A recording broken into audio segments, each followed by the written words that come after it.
Silver line പദ്ധതിയിൽ railway ഉടക്കുവെച്ചതോടെ ശ്രീധരന്റെ നിർദ്ദേശം മുന്നിൽ വെച്ച് കേരളത്തിന്റെ പുതിയ നീക്കം.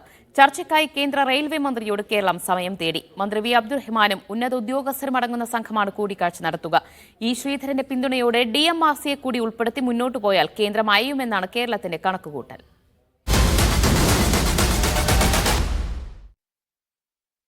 സ്റ്റാൻഡേർഡ് ഗേജിൽ തൂണുകളിലും തുരങ്കങ്ങളിലൂടെയും കടന്നുപോകുന്ന സെമി ഹൈസ്പീഡ് പാതയാണ് ശ്രീധരൻ നിർദ്ദേശിച്ചിരുന്നത്. ഇത് ശ്രീധരൻ കേന്ദ്ര റെയിൽവേ മന്ത്രിക്കും അയച്ചിരുന്നു. കേരളവും ശ്രീധരന്റെ നിർദ്ദേശങ്ങൾ കേന്ദ്ര റെയിൽവേ മന്ത്രാലയത്തിന് കൈമാറി.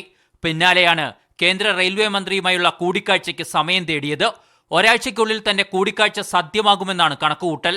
റെയിൽവേ മിനിസ്ട്രിയുടെ സമീപനം എന്താണ് എന്നറിയുന്നതിന് മുഖ്യമന്ത്രി നിർദ്ദേശം അനുസരണം തന്നെ ഞാൻ ഒരു അപ്പോയിൻമെൻറ്റ് ചോദിച്ചിട്ടുണ്ട്.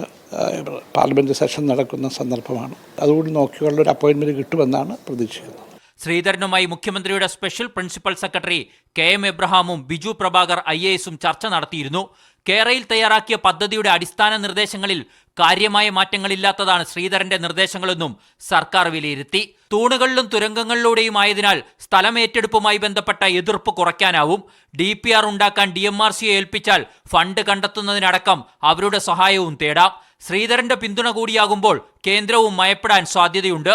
ഇതോടെ കേന്ദ്ര റെയിൽവേ മന്ത്രിയുമായുള്ള കേരളത്തിന്റെ കൂടിക്കാഴ്ച നിർണായകമാവും. KR Saju, media 1, Thiruvananthapuram.